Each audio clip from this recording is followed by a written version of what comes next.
जय माता दी दोस्तों, श्री अन्नपूर्णा किचन में आपका बहुत स्वागत है। आज हम बनाएंगे मीठा बेसन बर्फ़ी। मीठा बेसन बर्फ़ी आज रक्षाबंधन आप अपने भाइयों को बनाएं और खिलाएं। बहुत टेस्टी बर्फ़ी और बहुत हेल्दी भी बर्फ़ी और घर की बनी हुई हाइजीनिक बर्फ़ी। तो इसके बनाने के लिए हमने लिया है 2 किलो बेसन। मैं बहुत थोड़ी ज़्यादा क्वांटिटी में बना रही हूँ, इसीलिए आप कभी ट्राई करने के लिए भी बनाएं तो थोड़ी सी कम क्वांटिटी में बनाना, बट मेरे को ज़्यादा क्वांटिटी में बनाना था तो मैंने लिया है 2 किलो बेसन और उसमें डाला है मैंने 100 ग्राम घी और अच्छे से मोहन मिलाने के बाद मैंने उसका एक सॉफ्ट आटा बना लिया है। सॉफ्ट आटा बनाने के बाद मैंने उसकी छोटी छोटी लोई बना ली है कि इतनी एक मोटी मोटी सी थोड़ी सी पूड़ी बन जाए और उनको मैं फ्राई करूँगी घी में, है ना। और देखो, स्वीट तो घी में ही बनते हैं, इसलिए स्वीट्स को घी में ही बनाएं अधिकतर, कोशिश करें। और फिर आपकी इच्छा, आपको जिसमें बनाना है अपनी सुविधा के अनुसार। इस तरीके से देखिए मैंने इसके गोल पेड़े बना लिए हैं। अब मैं इनको बेल कर फ्राई करूँगी घी में और स्लो फ्लेम पर, एकदम मीडियम फ्लेम पर, बहुत तेज़ नहीं, क्योंकि हमें अच्छी तरीके से इसको भूंजना है, इसको फ्राई करना है ताकि अंदर तक अच्छे से फ्राई हो जाए। और मेन ये होता है कि प्रोसेस कि यदि हम अपना बेसन या अपना मेड़ा बेसन या अपनी पूरी को अच्छे से सेक लेते हैं, अच्छे से फ्राई हो जाती है, तो हम उस बर्फ़ी को लॉन्ग लास्टिंग चला सकते हैं कि हमने 15 से 20 दिन, महीना भर आप इसको इस्तेमाल कर सकते हो, ख़राब नहीं आएगा।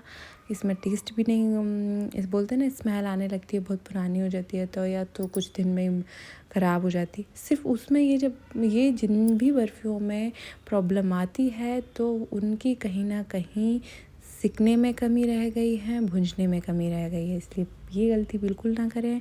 देखिए मैंने जिस तरीके से गोल्डन ब्राउन होने तक उनको भूंजा है, फिर मिक्सर ग्राइंडर में पीस कर उनको अच्छा ना लिया है, तो इस तरीके से उसका भूरा बन गया है, एकदम रवे के जैसा मेरा पूरा बेसन टेक्सचर में आ गया है। अब मैं अच्छे तरीके से जिसमें फ्राई किया था वही घी लूँगी और उसमें ही मैं भूंज लूँगी। इसको जब तक भूंजूँगी जब तक इसका कलर चेंज नहीं हो जाए, इसका गोल्डन ब्राउन कलर नहीं हो जाए, जब तक अच्छी तरीके से भूनती रहूँगी। और अच्छा, क्या बात है मेरी इस रेसिपी का, मैंने इसमें कलर इस्तेमाल नहीं किया क्योंकि मुझे कोई मेरी दुकान नहीं है, तो मुझे सेल करना है, तो मैं इम्प्रेस करने के लिए वो कलर डालूँ। भाई मैं आप लोगों को भी, सबको यही सजेस्ट करती हूँ, घर में आप जितना भी बनाएं एकदम विदाउट कलर का बनाएं, फूड कलर ना ही ऐड करें। तो वो भले बहुत अच्छी ब्रांड का भी हो, भले वो बहुत अच्छा भी हो, बट वो अपनी हेल्थ के लिए नुकसान करता है। और मैं बहुत ही रेयर, मतलब बहुत ही रेयर कि जहाँ कोई ऑप्शन ही नहीं है तब मैं डालती हूँ, नहीं तो मैं अवॉइड ही करती हूँ। और मैंने 2 किलो बेसन पे 1 किलो चाशनी बनाई है। आप 1.5 किलो भी बना सकते हो शक्कर की, मतलब मैंने 1 किलो शक्कर की बनाई क्योंकि मेरे को बहुत मीठा नहीं चाहिए था। कई लोग खाते हैं बहुत स्वीट चाहिए उनको, तो आप 1.5 किलो की बनाएंगे तो एकदम क्रिस्टल बनेंगे मिठाई में, लेकिन मैंने एकदम शुगर के क्रिस्टल बनेंगे, बट मेरे को नहीं बनानी थी, तो मैंने 1 किलो ही लिया। और 1 किलो में मैंने 250 ग्राम पानी डाला होगा, ताकि हम एकदम चाशनी को साफ़ भी कर सकें और अच्छे से चुड़ जाए। 2 तार वाली चाशनी चाहिए। अब देखो चाशनी जैसे मेरी चुड़ गई थी ना, तो मैंने डाल दिया था इसमें थोड़ा सा दूध, जिससे ये जो जिसमें शक्कर में जितनी गंदगी रहती है ना, वो सब साफ़ हो जाती है और हम उसको साफ़ कर देंगे, क्लियर हो जाएगी, फिर हमारी चाशनी एकदम साफ़ हो जाएगी। अब फिर हम उस चाशनी में थोड़ी सी 4 से 5 इलायची फोड़ कर डाल देंगे, और आप छिलके सहित डाल सकते हैं कि ताकि फ्लेवर उतर जाए। और कलर तो नहीं डाल रही हूँ, लेकिन कलर के लिए मैंने थोड़ा सा इस्तेमाल किया था केसर। आप बहुत सारी क्वांटिटी में डालेंगे तो थोड़ा तो कलर आ ही जाएगा। और ये एमपी साइड बनती है, बहुत फेमस है, जैसे सुहागले वगैरह होती हैं, बहुत चलती है एमपी में सुहागल पूजन, आप भी जानते होंगे, और आप जानते हो तो कमेंट करना। और मैंने देखो 2-3 ड्रॉप उसमें वो भी डाल दिया, गुलाब जल।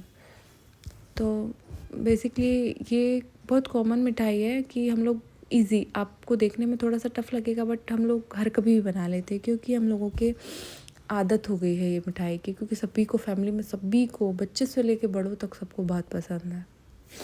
और मुझे भी बहुत पसंद है और मैं बहुत अच्छे से मेरा कभी भी मन करता है तो मैं छोटी सी प्लेट में 100-200 ग्राम जब ज़रूर ही बना के खा ही लेती हूँ गरम गरम। तो बहुत अच्छी रेसिपी आप ट्राई करना। और चाशनी 2 तार की आ जाए, एकदम बबल हो जाए, बबल आने लगे, जब तक आप चाशनी को छोड़ो ना। और मैंने एक छोटी सी टिप्स बताती हूँ। क्या होता है, कभी कभी हम जब भी मिठाई बनाते हैं स्वीट, तो उसके ऊपर से गार्निश करने के लिए हम काजू बादाम पिस्ता सब कुछ डाला, चिरौंजी डाली, कोकोनट डाला, बट उसके ड्राई होने तक वो ऊपर के निकल जाते, झड़ जाते। तो आप क्या करना, एक थाली में पहले से ड्राई फ्रूट्स, मैंने अभी देखो अब आपको बताया भी था इससे पहले वीडियो गई है कि उसमें मैंने ना थाली में सारे ड्राई फ्रूट्स घी लगा के फैला लिए। अब उसके ऊपर डालूँगी ये मिठाई का घोल जो बना है। फिर देखिए, तो जो घोल नीचे से जाएगा ना तो एकदम प्रॉपर चिपकेगा सब। तो छोटी सी टिप्स है मेरी, और मैंने थोड़ा सा दिमाग लगाकर मैंने ये किया है, तो आप ज़रूर इस्तेमाल करो। हमेशा ही मैं करती हूँ ऐसा, तो ज़रूर आप देखना और आपको अच्छा भी लगेगा, इम्प्रेसिव लगेगी मेरी ये चीज़ कि मैंने ऐसा किया। अब मैंने थोड़ा सा ना मावा डाल दिया और चाशनी में मैंने डाला जो मैंने बूरस, मेरा बेसन का मीड़ा सीख गया था मेरा, वो मैंने डाल दिया चाशनी में। और मैंने 250 ग्राम मावा लिया था, वो भी डाल दिया है। मावे से क्या थोड़ा सा टेस्ट अच्छा हो जाएगा, थोड़ा सा अच्छा फ्लेवर के लिए मैंने मावा ऐड कर दिया। नहीं हो तो बिल्कुल ऐड करने की कोई ज़रूरत नहीं है, कोई फोर्स नहीं है। आप ऐसे भी बनाओगे तो ऐसे भी बहुत टेस्टी लगेगी, बट मैंने डाल दिया है। तो मैंने डाला है तो ज़रूरी नहीं है कि आप भी डालें, नहीं डालना है तो नहीं, आप बगैर मावा के भी बना सकते हैं। और बस अब स्टार्ट हो गई हमारा सबसे टफ काम, मतलब अब तो आपके हाथ दुखने वाले हैं।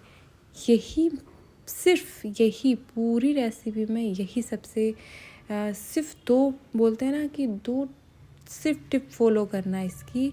एक तो आपको भुंजाई अच्छी करना है, उसकी फ्राई अच्छी करना है पूरी, फिर उसको पीसने के बाद अच्छी भूंजना है, ये एक मेथड हो गई। अब आप चाशनी में डाल देते हैं, चाशनी आपको 2 तार की बनाना है, जब ये चाशनी में आप डाल देते हैं सीखने के बाद, तो इसको इतना चलाना है, इतना अच्छा भूंजना है कि आपके डालते से बर्फ़ी जम जाए। और मेरे को ऐसे ही बनाना था, 2 से 3 मिनट में मेरी बर्फ़ी बनी हो। देखो मैं जब तक चलाती रही हूँ, मैं बहुत शॉर्ट वीडियो कर दी हूँ, एक्चुअली मैंने अपलोड कर दी थी, बट वो सेंड ही नहीं हो रही थी क्योंकि बहुत लॉन्ग बन गई थी। ये तो प्रोसेस मेरी 15 से 20 मिनट चली है, सिर्फ कढ़ाई में चलाती रही, घोटती रही, और फिर मैंने गैस ऑफ कर दी। अब ये जो इतना गाढ़ा हो गया ना, पहले तो मैंने गैस ऑन थी जब चलाया सॉरी, फिर मैंने ना 10 मिनट गैस ऑफ करने के बाद चलाया है कि हमको कढ़ाई में थोड़ा सा उसको ठंडा भी कर लेना है, गरम गरम नहीं डालना है। वो क्या था, ठंडा होता है ना तो उसकी थिकनेस बढ़ जाती है और वो जमने की क्वांटिटी, बर्फ़ी बनने की वो टेक्सचर आ जाता है उसके अंदर कि हाँ ये अब बर्फ़ी बनने के लिए रेडी है। तो 10 मिनट पहले ही आप डालने से पहले थाली में पहले आप गैस ऑफ कर दें। और देखिए इस तरीके से मैंने सारे ड्राई फ्रूट्स को थाली में जमा लिया है। और मैं गुजिया भी बना रही थी एक्चुअली, क्या मैं स्क्रीन पे इसलिए भी नहीं आती हूँ कि एक काम के साथ मैं 2-4 काम करती रहती हूँ। तो सिर्फ एक बोलते हैं ना कि एक काम नहीं, बहुत सारे काम भी करना रहता है मुझको साथ में। और एनी फ्यूचर हुआ तो मैं पर्सनली आऊँगी भी स्क्रीन पर। इस तरीके से देखिए मैंने डाल दिया है। और ये बहुत इजी है कि ये आपकी तुरंत कटेगी। और आपको नहीं तुरंत स्लाइस चाहिए, आपको सॉफ्ट सॉफ्ट चाहिए, तो वो भी क्या, फिर वो आप ज़्यादा भूंजना नहीं, ज़्यादा उसको घोंटना नहीं, कम ही घोंटने पे डाल देना, तो वो एकदम नरम और सॉफ्ट वाली, थोड़ी सी गीली सी, जो मेरी बहुत फेवरेट है, बट मेरे को सभी को सब गेस्टों के लिए बनाना थी। गेस्ट आने वाले हैं घर पर, रक्षाबंधन का फेस्टिवल है ले जाने के लिए, तो वो इतनी सॉफ्ट ना यहाँ से वो थोड़ी सी एक दूसरे से बर्फ़ियाँ चिपक जाती हैं, इसलिए मैंने सोचा कि एकदम फ्रेश, एकदम क्लीन वाली बर्फ़ी बनाती हूँ, एकदम कटने वाली, इसलिए मैंने इतना टाइट बनाया।